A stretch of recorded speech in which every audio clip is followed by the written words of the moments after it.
Good afternoon, YouTubers. This is Brent with Lykins Motorsports. This is JJ Jr. back from the dyno, all parked back in his parking spot, and we're going to go over the dyno results and the events of the day. First, I want to show you something.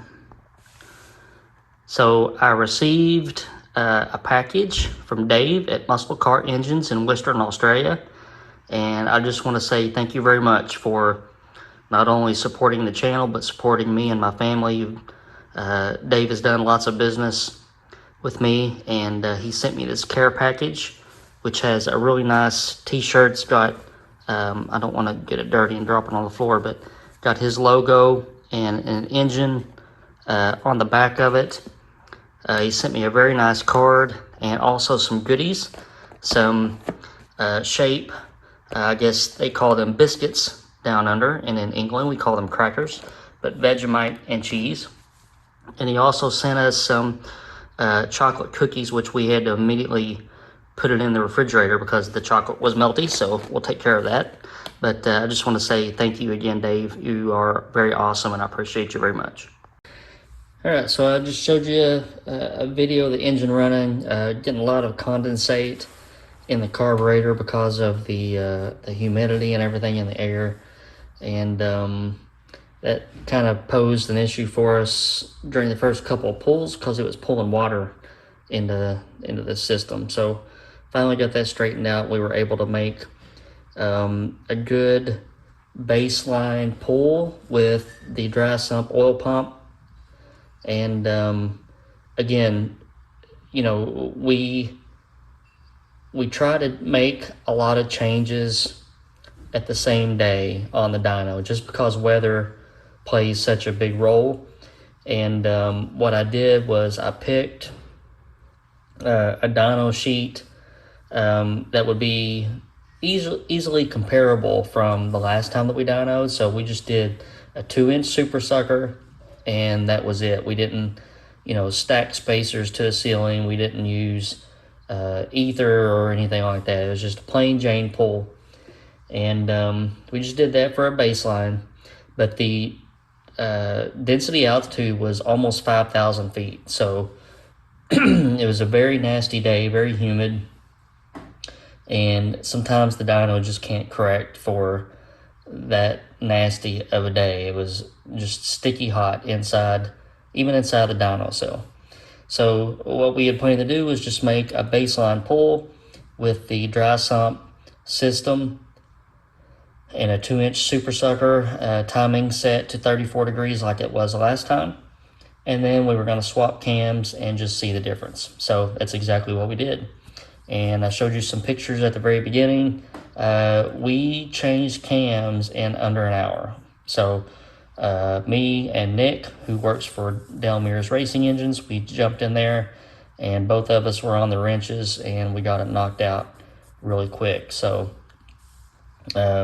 love it when a plan comes together. So I'm going to go over the baseline dyno results first, and I'm going to go over three different scenarios that we look at. Okay, we're not going to pay attention to the oil temperature.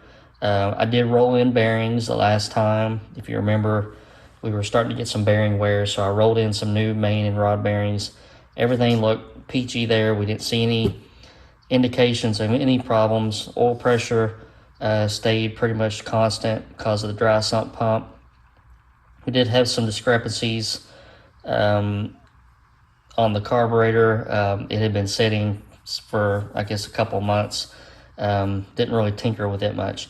But so we looked at three different things. We looked at peaks, we looked at average throughout an RPM range, and then we looked at low RPM stuff.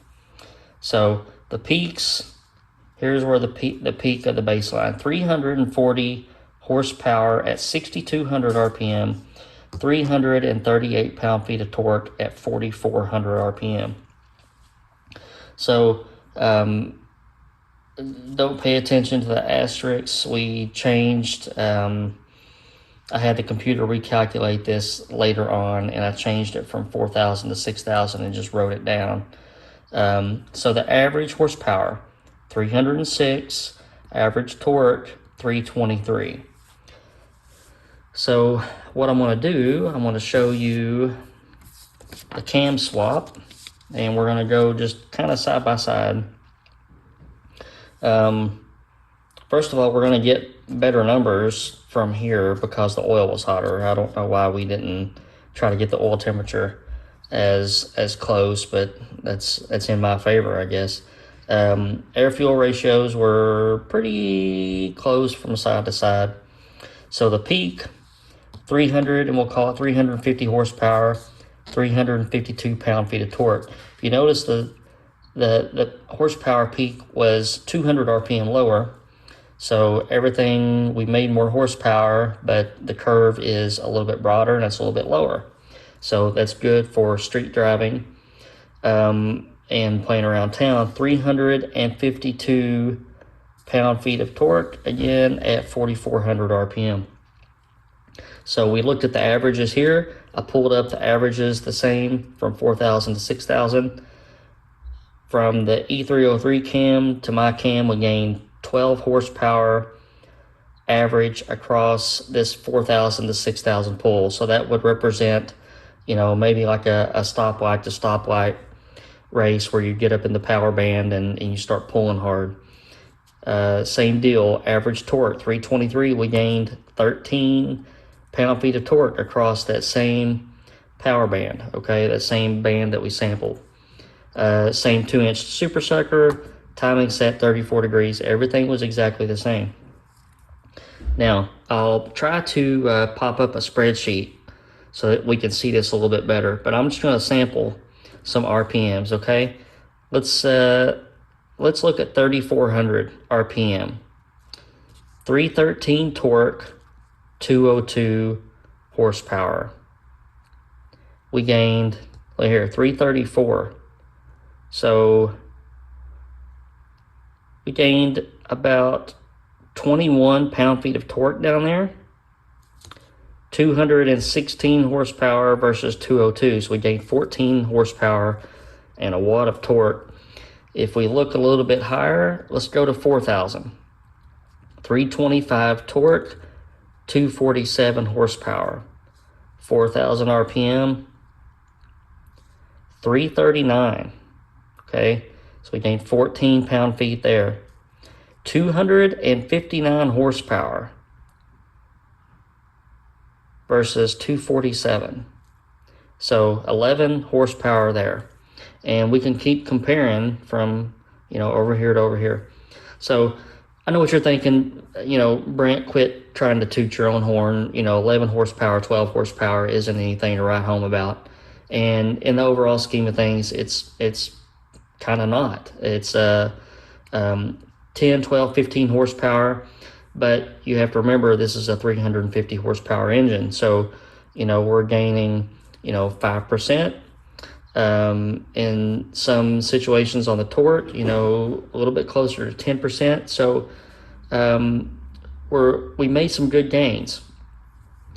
So the differences in the cams, I'm not going to show you all of my cam card because I generally don't try to give away advertised durations and that sort of thing or valve events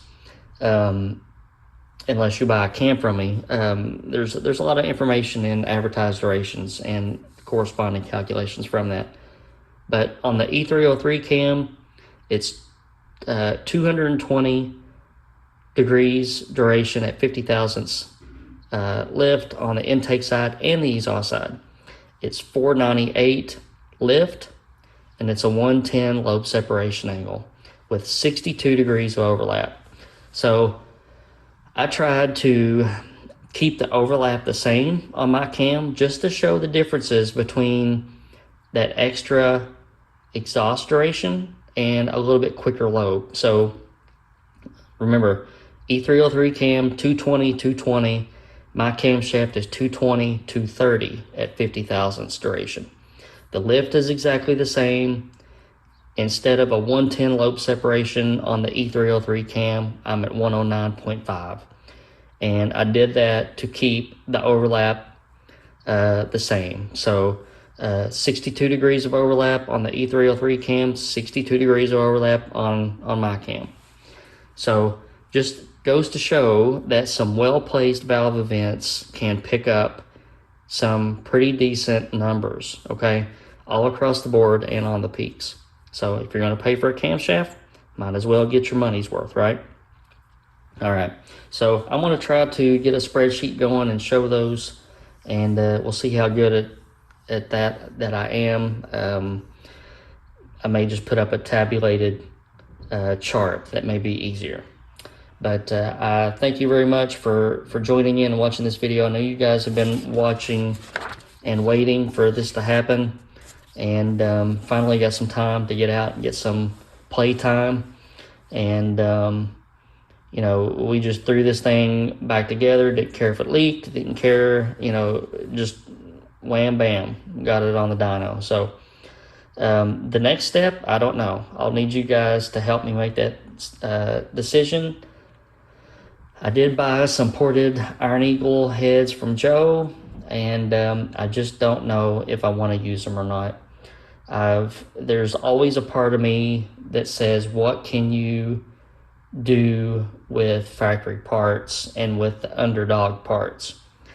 I like the underdog stuff, so we may send the heads and have them ported. I don't know yet. So let me know what you guys think, and if I do rebuild the engine now with the GT40P heads, I think it's going to be a max effort build, or at least as max effort as I can make it with, you know, factory heads and that sort of thing. So chime in, let me know what you want to see, put some comments in the comment section, hit that bell, ring that bell, subscribe, don't miss out on what's coming up. Talk to you guys soon.